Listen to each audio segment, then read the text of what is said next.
I got rid of all of your stuff because you decided to go home without telling me. When I returned from caring for my mother back home, these shocking words were thrown at me by my husband.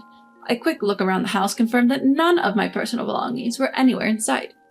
Why would you do such a thing? You left me here all alone to go back home. It's your fault for not listening to me. With that, my husband flung the newspaper he was reading at me. I let out a heavy sigh at his childish behavior. My name is Lucy. I am due to retire at the age of 65 this year, but have accepted an offer to continue working till I'm 70. My husband Joshua and I were introduced by mutual friends. We married 2 years ago. Both of us had been previously divorced and we didn't have any children together. Living as a couple in our late 50s turned out to be more exciting than we'd anticipated, despite our busy work lives.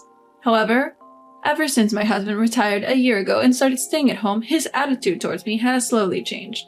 From the start of our marriage, he has been somewhat dominant at home. Constant complaints and snide remarks about my housekeeping have worn me down emotionally. As we were newlyweds, I was concerned about our lives in old age. Divorce wasn't an option back then, no matter how tough things got. Well, dinner? I haven't seen someone in such a long time, I'm definitely going. I received a call on my cell phone from a friend from college, inviting me for a meal after not seeing each other for several years.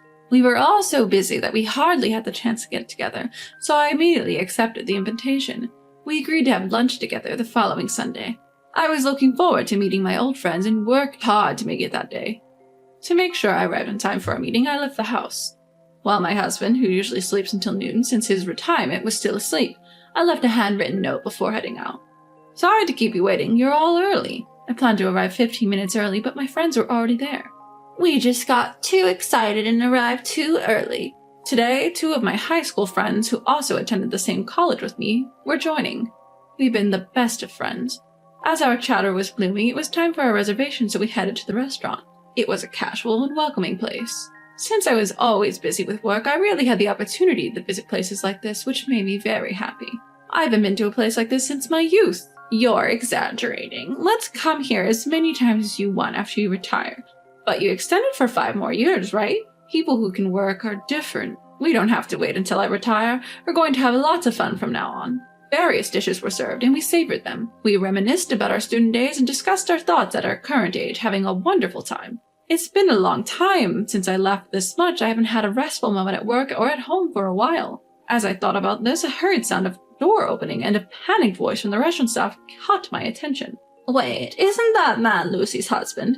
You're right. He's coming this way. What? No way. Hearing my friend's words and looking towards the commotion, I found my husband with a devilish look on his face heading towards us. I instinctively looked away, but the next moment all the dishes on the table were knocked to the floor by my husband. The sound of the plate shattering echoed throughout. In the middle of the uproar in the restaurant, the first to speak was my husband. Why did you go out without preparing my meal? What? What are you talking about? You always manage to eat without me making anything. I'm talking about today, and you're wasting money in a place like this. It's my money I earned, and I'm free to spend it how I want, right? Shut up. You don't talk back to me. You'll lose your income when you retire at 70. I'm telling you to save it. My husband's absurd argument made me raise my voice, but realizing this was a public place, I recoiled and made myself small. Not only my friends, but also the other customers and staff were taken aback and were staring at us. Feeling embarrassed and angry, my face turned red. Then one of my friends stood up. Why are you here all of a sudden? We're just friends gathering for a meal. As a husband, I think you should understand that much. That's right. Just because you're married doesn't mean you have the right to control her, they said, glaring at him. Relieved at my friend's support, I looked at my husband. It was evident that he was trembling with rage. Apparently, he was so angry that he did something unthinkable. He took water from the next table and splashed it at my 2 friends. Ah! Hey, what are you doing? I stood rigid, aghast at what had just happened, merely watching my drenched friends. It's because of people like you who take her out that her housework gets neglected. With that, my husband yanked my hand and dragged me out of the restaurant. All the while, the restaurant was buzzing with commotion, and I could not bring myself to raise my voice. Days later, I called my friends to apologize. I'm truly sorry. It's not your fault, Lucy. It's clearly your husband who's in the wrong. To be frank, you should leave him. He'll be constrained in everything you do from now on. My friend said this with an awkward look, but I also thought that I needed to rethink my relationship with my husband after this incident. Joshua has changed, but I can't bring myself to cut ties. Even though I knew in my head that I needed to leave, I was already emotionally attached to my husband after just a few years together. But, as if to mock my feelings, my husband took an outrageous action again. Given the recent incident, I figured I would be able to go out without telling my husband anymore, so I decided to go shopping with him. Do you have any plans today, dear? I'm retired now, so of course I don't. Are you making fun of me? No, that's not it. I was thinking of going shopping. Would you like to come with me? I guess I have no choice. We headed to the shopping center, where we could find anything we needed. Even while driving, my husband looked sullen and seemed to be in a bad mood. We're here. We're here. What did you come to buy? I came to buy my mom's pajamas and such today. The ones she's wearing now have gotten old. When I answered this way, my husband let out a heavy sigh. Why do I have to shop for your mother? He ended up not even getting out of the car. I had no choice but to shop alone. When I quickly returned to the parking lot, not only the car, but also my husband was gone. Thinking it was strange, I called my husband multiple times, but he didn't answer. Could it be he went home first? I searched around for a while, but I couldn't find my husband in the end. Since I didn't have money for a taxi fare, I ended up walking home. It was a 1-hour walk carrying bags. Being nearly 60 years old and lacking in regular exercise, I had to take several breaks and eventually arrived home in 2 hours. When I got home, my husband was laughing heartily while watching TV and drinking beer. When he noticed my return, he looked at the exhausted me and laughed again as if mocking me. How many hours did it take you to get back? That's because you left me there. Why would you go home all of a sudden? Your shopping isn't my concern. Now hurry up and make dinner. He said, then he leaned back on the sofa and turned his attention back to the television. I'm not done talking. Even when I shouted at him, he ignored me. Being repeatedly subjected to my husband's selfishness, my frustration reached a boiling point. At this time, when I was feeling mentally drained, I received a call from my mother's home care nurse informing me that my mother had fractured a bone. My 87-year-old mother had been living alone since my father passed away, and usually as a helper to assist with daily life. Apparently, she had accidentally tripped over the entrance's step, and I was told she would need constant care for a while. You see, my mom fractured a bone and needs care. I'm going. Hey, wait, what about my dinner? And besides, she should be fine on her own with just a fracture. What are you saying? My mother is elderly. If we leave her as she is, she won't be able to walk or eat on her own. As I argued back against my husband's selfish remarks and prepared to go to my parents' home, he said something unbelievable. If we leave her alone, won't someone from the other side come to pick her up? Then we wouldn't have to deal with her anymore, right? He smirked as if enjoying my reaction. You're despicable. Ignoring him, I stormed out of the house. I could hear unbearable insults being thrown at me from behind, but they no longer reached my ears. I had been holding back, but after hearing him talk about my mother in such a way, something inside me exploded. At that moment, I decided to take revenge. For a week, I stayed at my parents' home to take care of my mother. As expected, my phone wouldn't stop ringing with calls from my husband, but I ignored them all. While concentrating on my mother's care, I couldn't help worrying about my future life.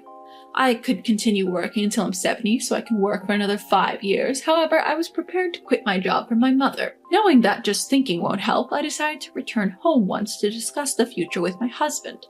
When I arrived home, the front door was unlocked and my husband was sitting on the living room sofa with his arms crossed. I'm back! I hesitantly called out to him, and the words that came out of his mouth were unbelievable. I threw away all your belongings because you went to your parents' house without permission. What? In a panic, I looked around the house. Indeed, all my personal belongings had vanished. My clothes from my wardrobe, my cosmetics from the bathroom, everything. The album with precious memories of my mother seemed to have been discarded as well. Why would you do such a thing? Where did you throw them? Give them back. What's with the attitude? If you can't listen to me, then get out. What? Whether it was because I was being defiant, he was irritated and hit the table. Seriously, you incorrigible man. I wonder if my mom had seen through your character. Having lost the energy to even get angry, I sighed heavily and looked down at my seated husband. Our marriage certificate. Huh? What are you talking about? Our marriage certificate. My husband, who hadn't expected to hear that, widened his eyes in surprise. We didn't submit it, right? Us? In fact, my mother was strongly opposed to my marriage to him. Looking back, I wondered if she had sensed something about my husband back then.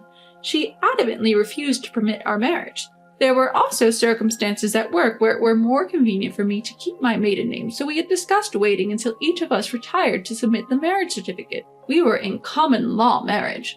So we're not legally husband and wife? That's right. We even had separate insurance cards.